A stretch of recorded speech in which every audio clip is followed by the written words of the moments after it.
Magandang araw, ang ibabahagi ko ngayong araw ay tungkol sa dagli. Magbasa, makinig, matuto at magsaya. Ako si Binibining Menya. Handa na ba kayo?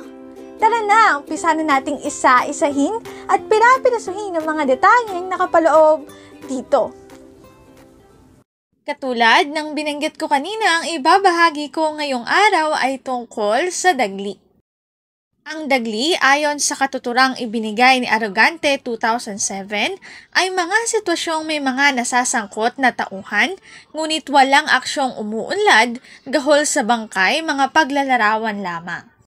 Ito ay isang salaysay na lantaran at walang timping nangangaral, namumuna, nanunudyo o kaya'y nagpapasaring. Ang dagli ay napagkakamalang katumbas ng flash fiction o sudden fiction sa Ingles. Ngunit, ayon kay Dr. Roel Molina Aguila, na unang nagkaroon ng dagli sa Pilipinas. 90s, bago pa man nagkaroon ng katawagang flash fiction na umusbong noong 1990. Sa kasalukuyang panahon, ang dagli ang nauusong estilo ng maikling kwento. Mga kwentong pawang sitwasyon lamang, plotless wika nga sa Ingles, ngunit kakaiba ang tema sa mga naunang dagli na nangangaral at nanunulugsa. Itong bago ay hindi lagi. Lumabas ang antolohiyang mga kwentong paspasa na pinamatnugutan ni Vicente Garcia Grayon noong 2007. Si Eros Atalla naman ay naglathala ng kanyang aklat na pinamagatang Wag Lang Di Makaraos, 100 dagling mga kwentong pasaway, paaway at taong 2011. Ayon kay Bienvenido Lumbera, pambansang alagad ng sining, ang dagli sa panulat ni Eros Atalla ay may iba-ibang anyo at pakay. Nagpapatawa ng gugulat, parang bato-bato sa langit, ang tama ay lihim na ginagalit.